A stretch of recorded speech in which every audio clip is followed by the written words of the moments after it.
Buck, why not let go of the tranny stuff? Because the immigration stuff, look, you can argue they're doing it wrong, and of course they are, but it does make sense. Mass importation of foreign barbarians with no value system whatsoever is perfect for the Democrat Party. Those are going to be Democrat voters forever. But the tranny stuff is not popular. It's the most minuscule portion of the population, so you're not going to get extra voters from it. And it's not like those people have any money. They're a bunch of freaks. Now, if we're just talking about, gay stuff, there's all kinds of billionaire gay people out there, but the trannies don't have any political weight whatsoever. So looking at this purely political, why not just let them go? So I've actually truly thought about this a lot, and I wrote about this. There's a chapter on this in my book that's coming out, Jesse, which will have to come onto your show at the end of this year to sell. I didn't even do that on purpose. Thank you. Shameless plug.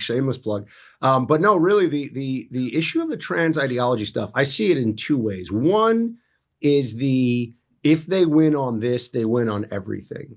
And that is to say, if they can actually get their way on something that is truly a binary right and wrong, which is, men are men, women are women, they're not the same thing, and society should treat them differently. If they can get people to say, yeah, that 220-pound guy with like a big beard, but now wears a dress and has long hair and puts some eyeshadow on, like that's a chick and he should compete.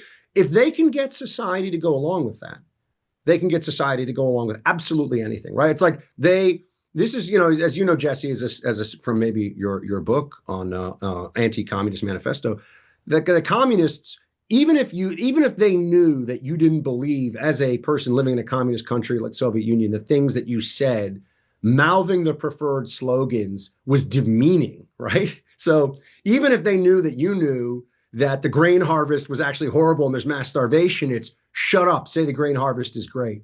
Because then they own you, because you're just part of this, you're part of the propaganda machinery, even if you know it's untrue and you're just bowing to force. So that's point one on it. And then the quick point two on it is that there's a force multiplier effect of the trans agenda, which is, it's not just it's not about the trans individuals. It's about the medical establishment, which, as we realize, I think this was what really shocked parents too. Like the American Academy of Pediatrics is like, yeah, like if you want to, castrate your 12-year-old or whatever and turn him into a girl, go for it. I mean, chemically castrate. You look at these things, you say, hold on a second.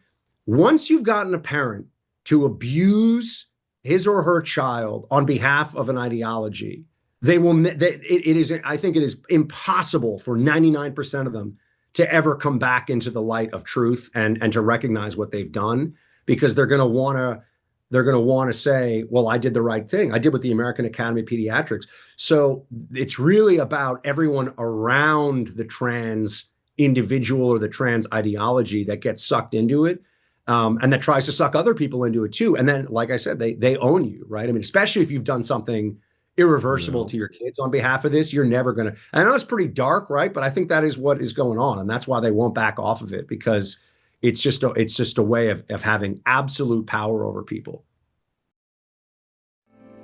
Because the flag still stands for freedom, and they can't take that